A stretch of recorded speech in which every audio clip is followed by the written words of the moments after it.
Good day and welcome to The State. Thank you for choosing us. The show is brought to us by Christian Service University, located in Kumasi in the Ashanti region. We are glad you could join us for this interesting conversation this afternoon. I'll be right back. Stay for more details.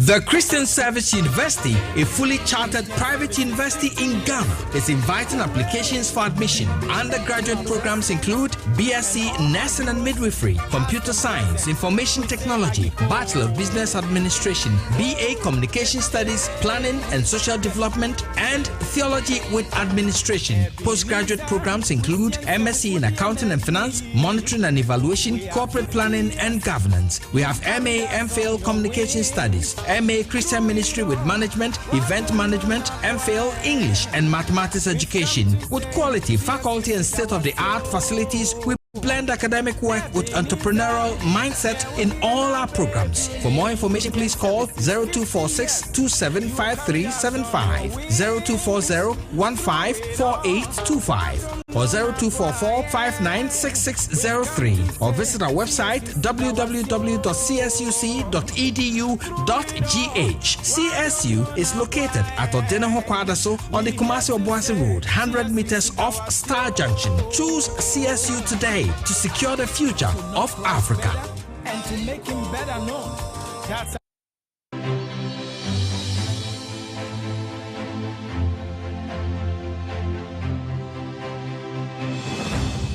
Welcome back. Let us do W Briefs. If you're joining us on W Briefs, what we do on this segment is to give you an executive summary, an overview of the topic for discussion for the day. So this afternoon, what are we looking at? Of the three organs of government, legislative, the executive, and the judiciary, Parliament is one of the most busiest organ so far as last year is concerned. So in 2024, the year began with certain controversial decisions and procedures in Parliament, where we even had a tug of war between the Parliament and the judiciary.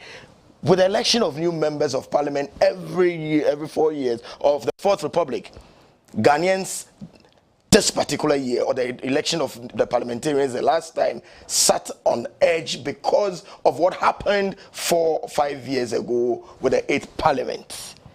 So the first sitting of the 8th Parliament, if you will recall, we had the presence of the military in the chamber of Parliament for the first time, and then we also had parliamentarians fight each other, throw blows, some even chewed ballot papers. I know you remember that. But thankfully, the swearing in of this 9th Parliament passed without any event. It passed without any event. And then the Parliament of Ghana, by the architecture, by the structure, has 17 standing and select committees, which runs the day-to-day functions of the Parliament. Membership of these committees range between 18 and 25. So there are select committees and standing committees in Parliament. One of such committees is the famous Appointment Committee. And the Appointment Committee is mostly in the glare of the public at the beginning of every Parliament. So in the 9th Parliament, we have been used to the Appointment Committee. The Appointment Committee, what it does is very crucial because it plays the role of vetting and recommending nominees for ministerial and top government positions. So when the president makes selection for ministers and other agencies, it is this committee that vets and recommend them or the otherwise. The committee's composition, the Appointment Committee, is composed mainly on the numerical strength of the major political parties in the Parliament, and it is always chaired by the first Deputy Speaker, and the minority leader is always the ranking member of the Appointment Committee. And the vetting of the nominee for this year started without any incident until the 9th of Thursday, 30th January 2025. Ghanaians witnessed an embarrassing spectacle on our screens that evening when suddenly the sitting of the committee, the vetting, turned chaotic. It turned chaotic. we could see honorable members exchange blows, nearly exchange blows, and the microphones and the chairs and decks they were sitting on for the vetting were destroyed. The reason for this chaos has been explained away. Both majority and minority have given their positions for why that chaos on that 30th January evening. Ghanaians, as usual, we have been unhappy and have expressed disdain at this embarrassing conduct of the people who should be called or who claim to be honorables. The Speaker of Parliament, 𝗟𝗓𝐕 𝐊𝐚𝐬𝐿, swiftly moved into action and set up a committee to probe into this chaotic scenes at the appointment committee the other time, subsequently suspending 4 members of parliament. 2 of these parliamentarians who've been suspended are leaders. When we talk about leadership in parliament, are the majority and minority whips of both the NPP and the NDC. Speaker Bagbin clearly cracking the whip there, considering the consistent embarrassment of our parliamentarians. Question we asked this afternoon: what must we do to reset the image of the Parliament of Ghana? We'll press for more answers for you. Stay with me. I'll be back to introduce my guest.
So welcome back from the break, and on the stage this afternoon we are assessing the fallout and the conduct of parliamentarians in our legislature. This afternoon we're looking at the issues that most of us have been worried about, and we are all talking about it. The conduct of honorable members in parliament. We'll be joined by a guest who operates within that space and knows much about parliamentary proceedings and can tell us more about why we are experiencing what we are experiencing in parliament and what can be done, like I mentioned in the introduction, to reset the image of Parliament. The Speaker of Parliament has clearly stated that it is an embarrassment and it doesn't augur well for the brand Parliament. The show is brought to us by Christian Service University, which is an evangelical liberal arts institution established 50 years ago to train men and women with ethical values for transformational leadership in Africa.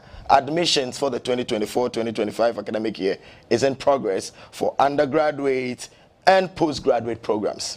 CSU offers dynamic academic and industry-driven programs in nursing, midwifery, business administration, communication, planning, and computer science. For more information, please contact our admissions relations officers on 0246275375, 0240154825, 0244596603. Alternatively, visit our website on www.csuc.edu.gh. Choose CSU today to secure the future of Africa. CSU, the university of choice. Let's zoom in straight into the discussion as we assess the conduct of our members of parliament, as we witness at the committee, appointment committee in parliament. So it's been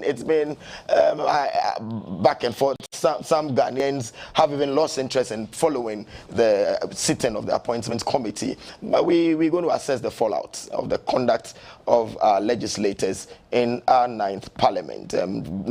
New faces and a few of the old faces there. Some have attributed the happenings to so many reasons. We're going to delve into it this afternoon, and we are joined via Zoom by Clement Akolo. Clement Akolo is the communications officer of Parliamentary Network Africa. Parliamentary Network Africa.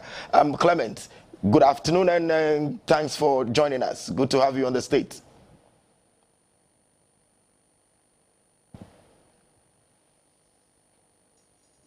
Clement, if you could hear me, maybe turn on the. Thanks for having me. Great. Clement, yeah. Can you hear me? Thank you very much for having me. Wonderful, wonderful. Yes, I can hear you. Great, great, and we are glad you could join us on the state.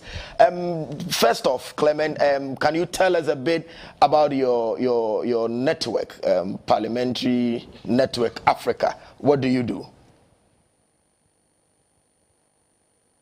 Yeah, at Parliamentary Network Africa, we are a parliamentary monitor of civil society organization. What we do is that we monitor Parliament, as the name indicates. We watch Parliament. We ensure that what's going on in Parliament is actually made known to the citizenry. So we connect the citizenry to Parliament, as well as connect Parliament to the citizenry.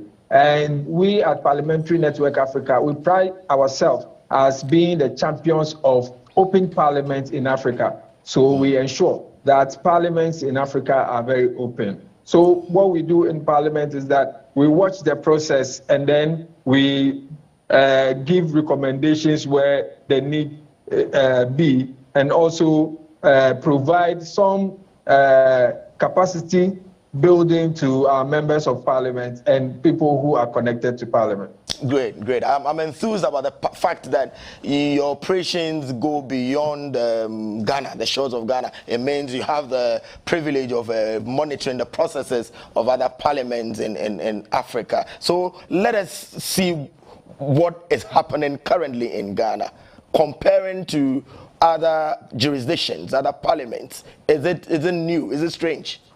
I'm referring to the chaos. All right, thank you very much. You know, the chaos in Parliament is not new, but to Ghana's Parliament, it is not something that ought to be associated with Ghana's Parliament. Looking at the maturity with which Ghana Parliament has been known for, because for some time now, you would agree with me that in the Fourth Republic, Ghana's Parliament has stood tall among the rest, has been one of the parliaments that is a point of reference to a lot of African countries. So for us to be having this chaotic things in Parliament is not something that ought to be measured with Ghana's Parliament at all. That's why we indicated in our recent press release that this is a situation which has actually brought some shame to the name of the Parliament of Ghana, which ought not to be at all. It ought not to be at all. From where you sit, we've heard from the minority leader, we've heard from the media and other sources what might have transpired there. From where you sit, monitoring Parliament, what happened?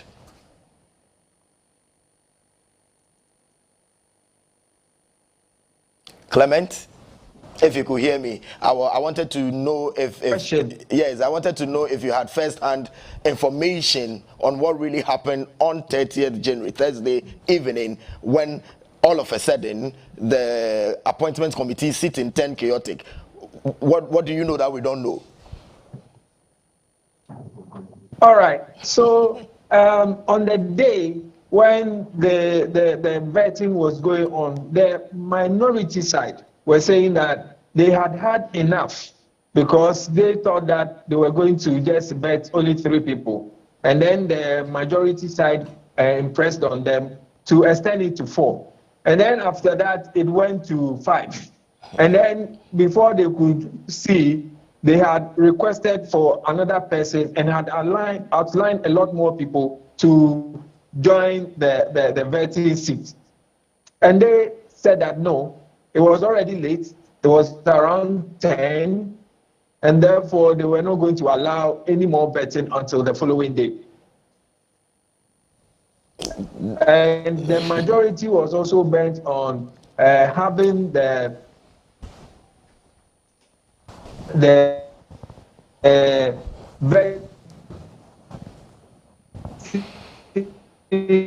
go on, because they were saying that the minority leader had held the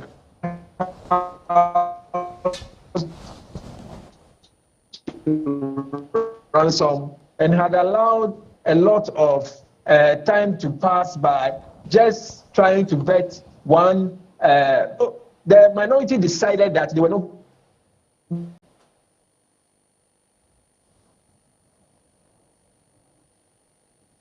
going to allow that to happen, while the majority also decided that they were going to allow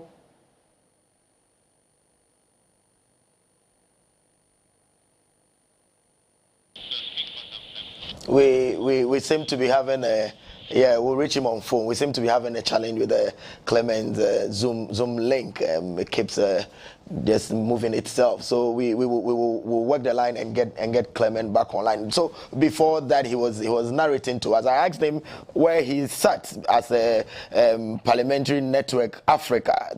They monitor parliamentary processes across Africa.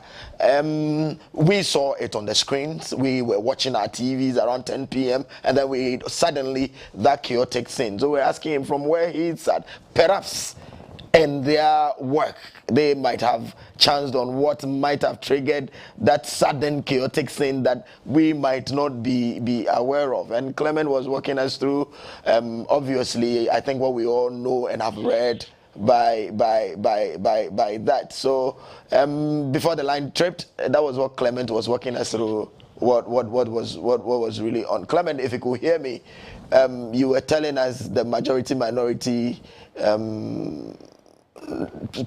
Should I say position that they couldn't arrive at a compromise that got us to witness that sin? Yeah, I can hear you now clearly. Good. I don't know whether we are doing the Zoom or we are doing the so maybe I should go off the Zoom, right? Yeah, go off the Zoom and let's use the phone. Okay. Yeah, I think you are clearer. Right. Yeah, so as I was saying, this is what resulted into the altercation, where the minority side felt that they had done enough for the day and they were not going to allow any more nominee to come for the vetting. Then the majority side felt that no, a lot of time had been wasted by the minority leader asking one person a question for over 2 to 3 hours, and therefore they were going to continue with the rest because they had to finish the vetting of the ministerial appointment so that the government can get its work going. This is what resulted into the verbal altercation that later on turned into fisticuffs. And the rest is now history, as we know. Yeah, so thank you very much, Clement. There, so you could realize clearly from the narrative, as you have done and as we have followed on the news lines and watched on our TV sets or on other screens, that it was a matter of should I say miscommunication and procedural lapses that caused what happened there. Because if indeed the clerk has communicated that we are doing 5 and then it comes we are doing 6, we are doing 10, then there was miscommunication somewhere and it was a matter of procedure. What is the standard for arriving at such compromises when both sides of the parliamentary or political divide are to agree on what to do at such committee meetings? Okay, under normal circumstances, what they do is that they have pre-sitting meetings. So they go there to decide on what they will be doing for the day. So it's not by any person's whims and caprices, but they agree and say that, okay, maybe we are going to have about 6 or 10 people today, or maybe 4 or 5 people today. Sometimes along the line, they can renegotiate the people who will be appearing before them based on the timelines and the exigencies of the time. And this particular issue that the minority is raising, so far, the majority has not offered any response. That's why we are treating it as what was agreed on for the day. But for us who were watching from our side, we knew that we were going to have about, I think, 5 people or 6 people appearing before the committee on that day. But it was just that when it got to one of the nominees, it took such a long time for that nominee to be vetted. And therefore, the majority also thought that once we had agreed on this number of people, then we had to take all of them through on that day. So they have pre-sitting meetings to agree on some of these things. And if each of the side had reached the MOU, that is the understanding they had from the beginning, then that would be problematic. And again, even if that is the case, they are our first and foremost people of honor. That's why we give them the title honorable. So they should know how to behave in such situations and not to burst out anytime there is a discourse or debate or some kind of challenge to be solved, and then resort to things that are not very, very complimentary of Parliament.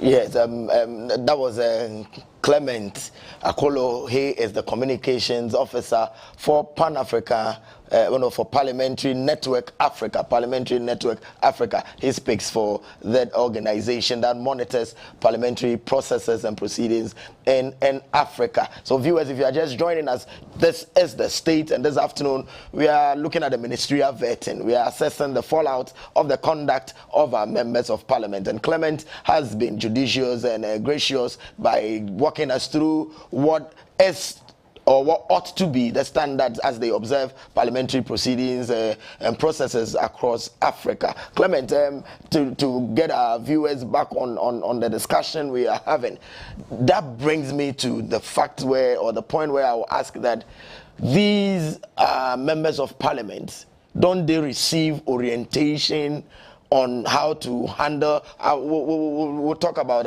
courtesies that they are supposed to accord each other, but are they not trained that in the events of this nature, should anything of this magnitude come, how to handle it? Is there training before they are appointed onto the committees? And you link that to whether competencies are looked at in appointing members onto the various select and standing committees. I'm asking this because many Ghanaians have expressed disappointment at their members of parliament who have been involved in this. So what first I'm asking is there training held for parliamentarians before they are assigned committees? And then what competencies do they look at? All right, thank you very much. It's rather unfortunate that at this time we ought to be discussing the attitude of adults, of members of parliament. And people would have to ask whether these people have not been properly tutored or oriented to have or behave in a good manner. That ought not to be the case, because the office of member of parliament is such a high office in the country or in the governance of the affairs of the state. So nobody should even tell you how you should behave. You should know that this is a very high office, and this high office requires certain standards of behavior to be able to keep yourself going. And secondly, the members of parliament are given orientation when they come in. And one of the best ways to orient yourself is to take a look at the standing orders of parliament. And the standing orders of parliament spells everything out. The procedure on the floor of parliament, how you are supposed to behave in parliament, and then also what you do that will denigrate the image of parliament. And from standing orders 30 up to about standing orders 36 spells out what contempt of parliament is. and breach of privilege of parliament is. And it does not say that when you are a member of parliament, you are exempted from contempt of parliament or breach of parliament. So if your behavior would cause the image or would denigrate the image of parliament, you stand the risk of being at contempt of parliament. And contempt of parliament simply means that disrespect of parliament. So any behavior that you put up that will put parliament in a bad image, you stand contempt of parliament. And I think this ought to be basic for our members of parliament. And so we do not expect any behavior that will cause parliament to be disrespected in the sight of the people. So they are orientated. There's orientation held for them regarding their job, their functions on the various committees. Yet we witness what just happened. Very embarrassing to say the least. So to add to that, are there special competencies needed in appointing the MPs onto the various committees? Or once you are an MP, you should belong to a committee? So according to the workings of parliament, every MP at least must belong to one standing committee and one select committee. So at least one you must belong to. But aside that, yes, they look at their competencies before they put them on the various committees. So people who have some professional background in some areas of the committee, let's say Committee of Finance, for instance, they actually look at your background, your professional background, and some things that you have done in life that pertains to those areas, and then they put you there. So it depends on the competencies that you have had prior to coming to Parliament, or your interest prior to coming to Parliament. Sometimes some people do not have very strong competencies in some areas, but they put them there because they express interest in those interest areas. In being there. Clement, does it worry you, or is it worrying that the 4 people suspended, the 4 members of parliament, and as the conversation progresses, we'll look at the speaker's intervention and what other civil society organizations and other individuals have said about that particular punitive action. We'll look at that. But does it worry that 2 of these people who have been suspended from parliamentary duties are in leadership? Yeah, it's very worrying because actually when you look at the appointment committee, the new standing order spells out the people who are supposed to be there. And about half of them are experienced people already who are there. So you talk about the first deputy speaker, you talk about the minority leader, deputy minority leader, deputy majority leader, deputy minority leader, the chief whip, the deputy, the minority chief whip, and all those people. So they are experienced people who have been part of the system. And I can understand why they decided to do it this way this time, so that anytime the appointment committee is put up, because most of the time ministerial nominees come at the beginning of a particular term of parliament. So there is likely that there will be a lot of young, or let's say new people. So when you choose these minority and majority leaders, then they will be filling in the gap. And this is what was done this time. But unfortunately, the leadership has not been able to carry along the new ones that joined them. And rather, some of the altercations that we have seen, some of the issues that have been on board have emanated from the leadership. And that's why I believe even before the ad hoc committee will bring its recommendations, as Mr. Speaker has set it up, Mr. Speaker has gone ahead to sanction these 4 individuals who ought to know better. So you have the majority chief whip, you have the minority chief whip, and then you have the second deputy minority whip. And then Hassan Tampoli, he is not in leadership, but you reckon that he is an immediate past minister. So if you are a minister or a former minister, there is some pedigree of clout that you have in the sight of the people. So to be seen to be part of such a thing, then Mr. Speaker thought that, no, things cannot be left that way, but to serve as a deterrent and an example to others, they ought to be punished for such a misconduct. And we think that that's what the Speaker has done for the meantime. Oh, let me just continue with the Speaker there. Some people have said that he doesn't have the locus. The Speaker doesn't have the power to press down such sanctions. Did he act outside of his powers in what he has done? We look at it morally. It is right to point and then make sure that leadership is trimmed and rightly so prone to be seen to be proper. But in the face of the law and their standing orders, does Speaker 𝐖𝐓𝐕 𝐊𝐚𝐬𝐞ɛ𝐛ɔ have the powers, and can he be sued?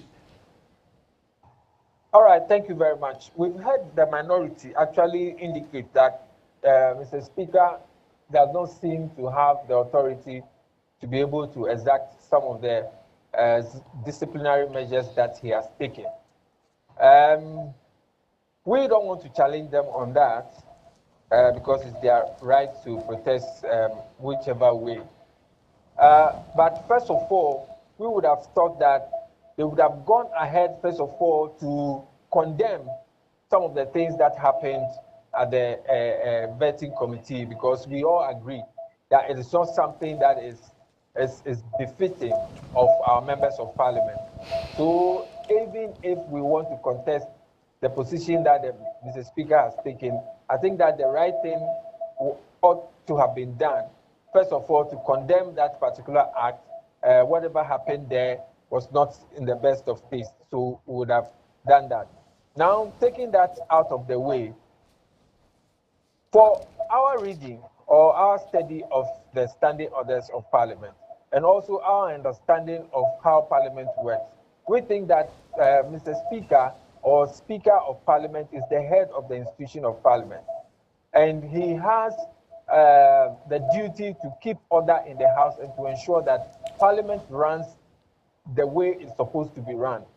And if the head of the institution of Parliament cannot take some measures to ensure that there's order, I think that it will be problematic for us. Most of the time when the minority is calling for help, they call on the Speaker to help them, to protect them from any attacks, either from the majority or wherever it's coming from. I believe that they call on Mr. Speaker to do that because they think that he has authority to be able to exact some kind of measures to ensure that there is order in the House. Now let's put that one to aside.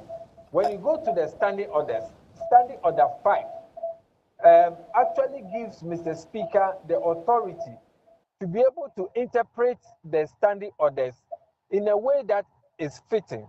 If there is any, let's say, lacuna in the standing orders or anything that has not been covered by the standing orders but ought to be done, Standing Order 5 gives the Speaker the authority to be able to interpret the standing orders and to make room for any such things.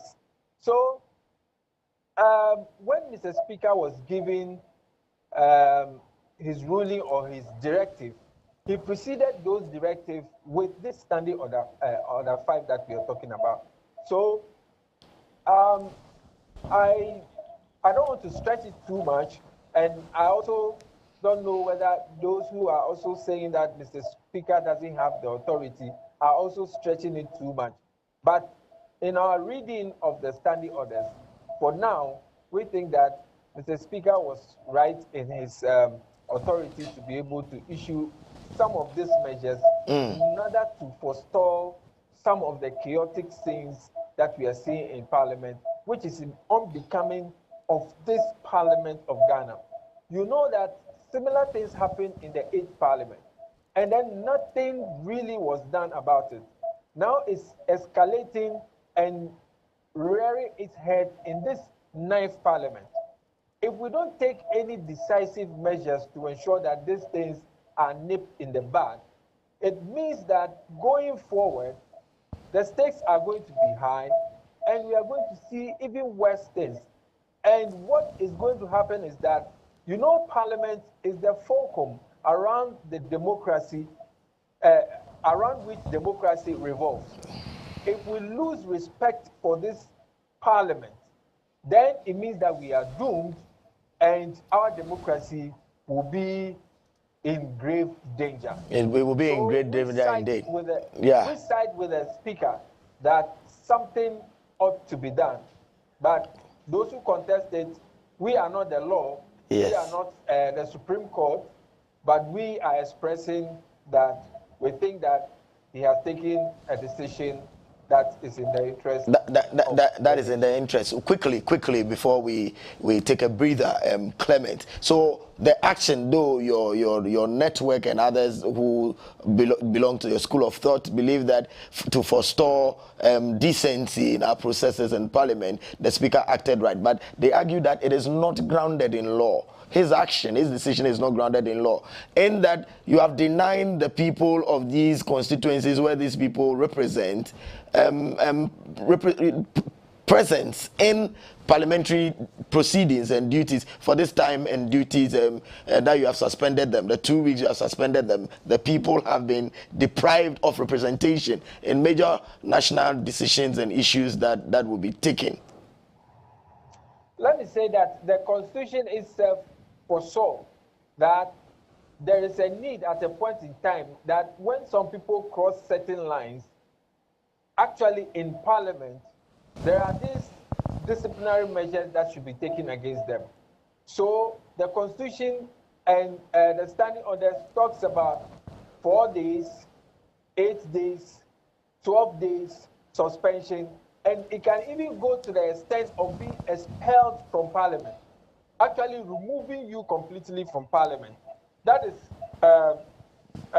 when you are found culpable of contempt of Parliament. So these things are already there in the Constitution and in the standing orders. So it is not that the people of those constituencies are being denied of their member of Parliament if he has not crossed certain lines. It's okay. Okay, so those a certain line. The measures are there. Yes, you cross the lines, then the rules and the this will deal with you accordingly. So viewers, this is the state. We have been looking at the fallout of the conduct of our members of Parliament as the appointment committee sits. And Clement Akolo is the communications officer for Parliamentary Network Africa. We've been doing the discussion. There is this mystery woman that 𝐖𝐓𝐕 has gone for. She has gone for her head, blaming her for the chaos. We'll look for this woman when we come back, and then we'll look at what must be done to reset the image of Parliament. I'll take a breather. I'll be back. Please stay. Don't go anywhere.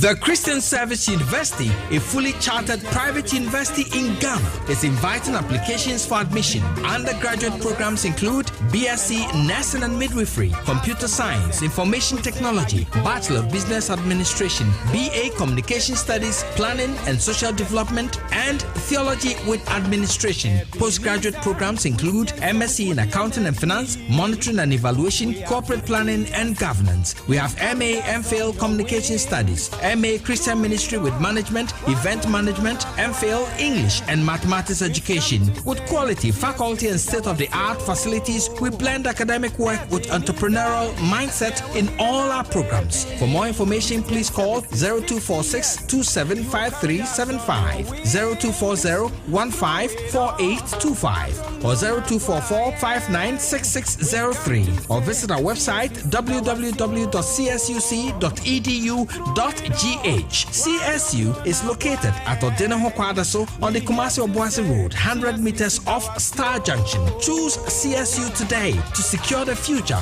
of Africa. And to make him better known. That's This is the time, no more delay. Yes, yes, yes. I'm so excited.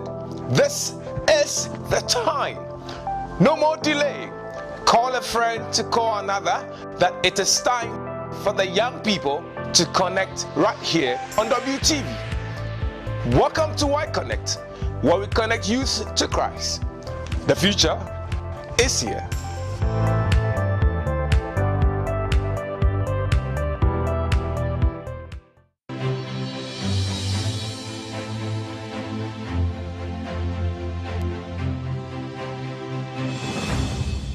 Welcome back. This is the state, and this afternoon, what we've been looking at is the happenings in Parliament. We've been looking at the fallout and conduct of our members of Parliament and the legislature. We know that the Speaker of Parliament has some issues and concerns about the conduct, and he has acted rightly by suspending 4 of those legislators. And we are, as a people, worried about the image that we are gradually carving for ourselves as a nation, well respected globally, and then considering the fact that on the African soil we pride ourselves in Ghana having the best form of parliamentary democracy. So where are we really heading towards? And we've been joined on the phone in the discussion by the communications officer of Parliamentary Network Africa, Mr. Clement Akolo, and he has shared insights into where they said what might have triggered and the ramifications of all that is happening in Parliament. And before we went on the break, we were looking at the position of the law, whether Speaker Bagbane's action was really grounded in law or was just to whip the people into line, so that we have the leadership not condescending that low and destroying microphones and raising tables and fighting I don't want to say anything, but it's just that the image we are carving for ourselves is not really what we want. Clement, welcome back from the break. So we are still looking at, and when we went on before we went on the break, if you had followed this development, the minority leader, Honorable 𝐖𝐓𝐕 mentioned, Clement, if you joined me, I was making reference to 𝐻𝐕 pointing to a particular clerk of Parliament, putting the blame squarely on this officer, and he's been using she. So we know it is not the clerk of Parliament, Ebenezer Ahuma Jethro Esquire. Who is this other clerk, and what is the role of this other clerk that, if well not performed, can turn the whole of Parliament upside down? All right, thank you very much. I think that you're talking about the clerk to the appointment committee. Yeah, right. Yeah, and the minority leader actually has come hard on her that she's behaving unprofessionally, and then she's partisan and biased to the minority. And we find that to be a bit problematic for the relationship in Parliament, because we know that committee clerks and some of the service workers in Parliament are not open to such confrontations, and they are unable to respond adequately to any such accusations that are made against them because of the work that they do. they actually shy from coming face to face with the public or maybe having press conferences and all that. So we thought that maybe if our leader had taken a bit of a caution or had held himself a bit further, it would have helped a lot. He indicates that there has been several occasions where issues of bias have been acted against them. That is the minority side, indicating that even on occasions where their input was supposed to have been sought for committee report, it had not come to their attention, only to see the report on the floor of the House without their input. If that is the case, it's not the best, because it behoves on the committee leadership or the committee chairperson to also ensure that the minority is also consulted on some of these things in the House. So if it's indeed true that in all occasions such overtures have not been made towards the minority side before reports are sent, that may not be entirely proper. And also the minority leader indicates that when they were in the majority, this same clerk was insisting a number of times that the minority's view must also be included in some of the reports that she had superintended over. But they don't see why that would have to change at this time around. If that is the case, we think that, yes, that ought not to have happened. But at the same time, we also think that the posture of the minority leader to put her on the line like that and call for her head is also not in the best of taste. We think that in Parliament, the best place for discussion, compromises, and reasoning, this could have been done without causing public eye. That's why we are saying that the space that they occupy is supposed to be a space that should command some kind of respect, some highest form of decorum and what should I use again? Like a best form of diplomacy. Just like there are certain things you will not expect from a diplomat. When diplomats cross certain line, we take them that they have gone beyond the realm of diplomacy. We think that they have become something that is not expected of a diplomat. The same way we expect that our members of parliament, because of the office that they occupy, there are certain things that they ought to be able to handle it in a way that when anybody sees it or hears it, will say that, oh, this is the best way that it could be handled. That is the point that we are making, that the way the whole thing was treated was not the best. Was not the best. Yeah. Yes. Great. So viewers, just watch. We want you to watch what really happened on that night, that Thursday evening, 30th of January. What has sent all of us talking about the chaos at the appointment committee. So if you missed out on it, just watch. So we're going to play after that incident has happened. The minority leader, just as Clement was saying, that it going hard at the woman in public was not so diplomatic. Let's watch 𝐖𝐓𝐕 as he addressed the press on this very subject, where the woman in question, the clerk to the appointment committee, was, should we say, was on the chopping board for her actions or inactions. We'll get you the visuals. We'll get you the visuals. let's watch it now.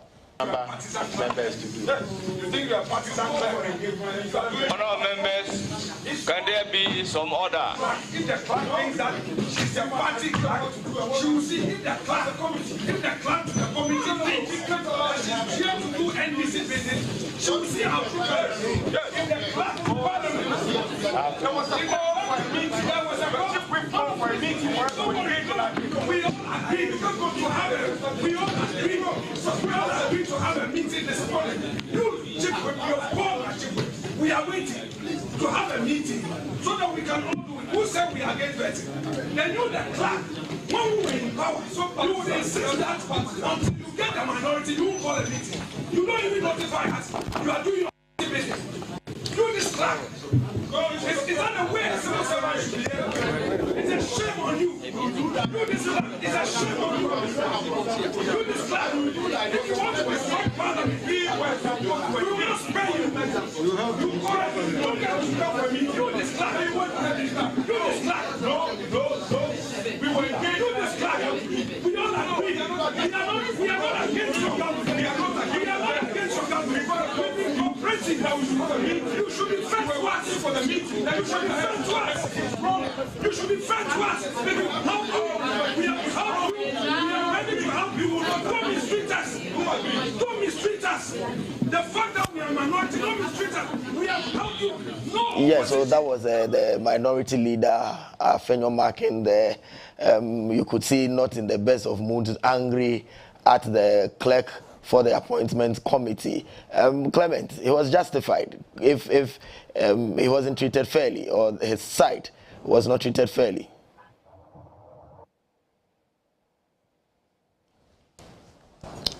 Clement, if you could hear me, I was asking that just as we saw 𝐻𝐕 coming at the clerk to the appointment committee based on what they deemed, his side deemed, unfair treatment in handling the proceedings. Was it justified?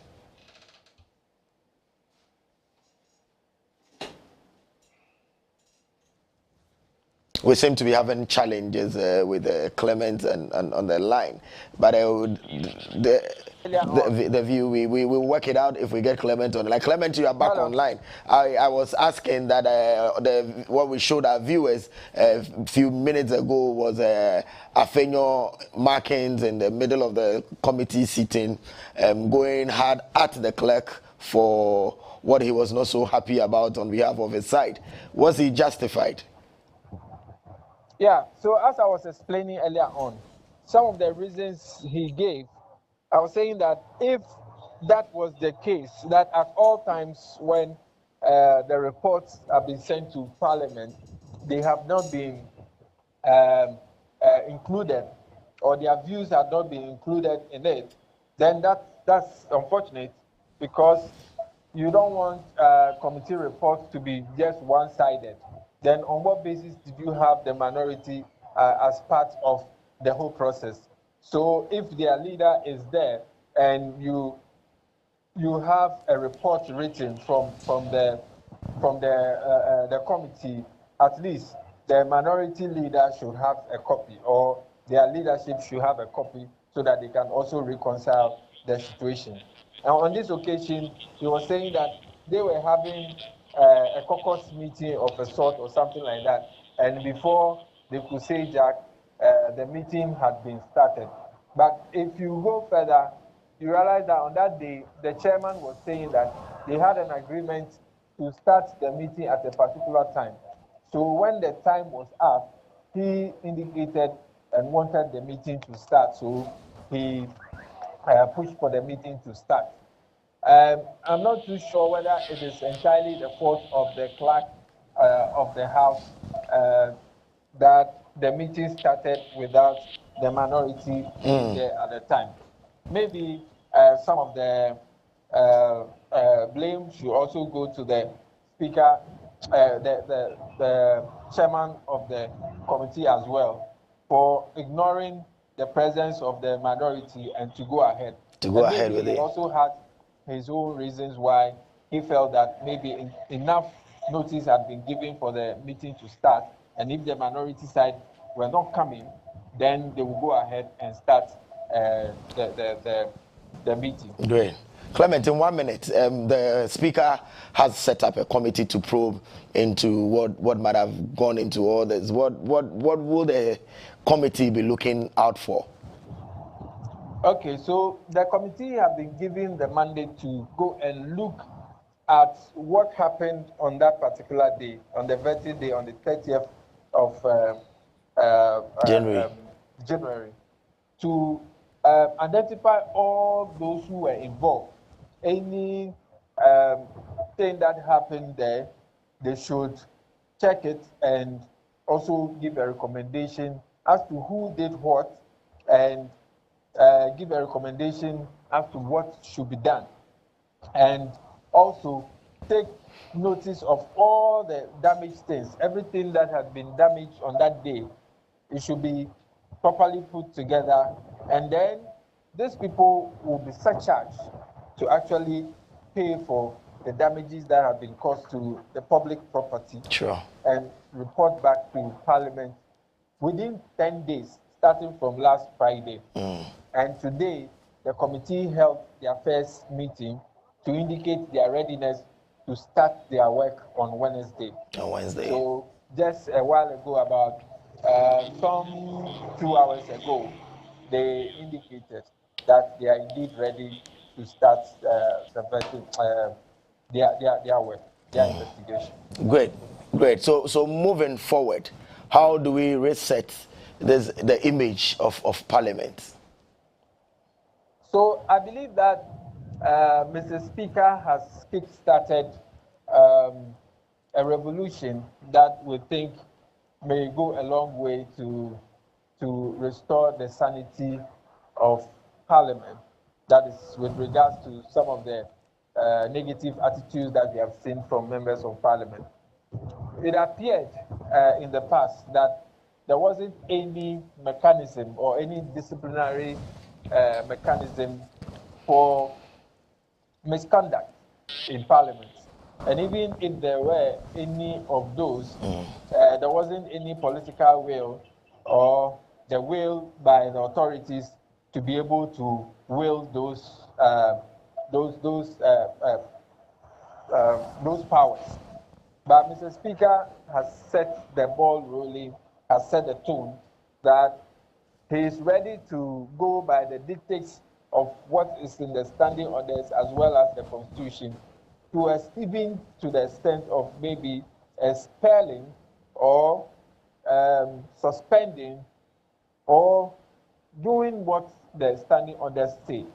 In other words, to indicate that there are consequences for any misconduct on the floor of Parliament. On the floor of Parliament. Thank you, Clement. We will have to end it here, and we are grateful to you for joining us in this conversation. That was Clement Akolo. He is the Communications Officer for Parliamentary Network Africa. Thank you very much for joining us. You viewers as well, you have been with us in this conversation, and we'll keep talking about it. We keep making sure that our members of Parliament do the needful. Your member of Parliament is in your church, is in your mosque, is in your constituency.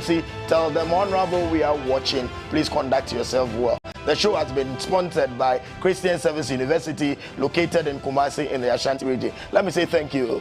Let me say thank you to Naafale Kwaku for sitting in for me while I was away. Rebecca Ajinako, Grace Methodist Latebiokoshi, you are also watching. You've been wonderful guest. Join us again on Wednesday for another interesting discussion. My name is 𝐖𝐓𝐕 𝐊𝐚𝐬𝐞ɛ𝐛ɔ. Goodbye.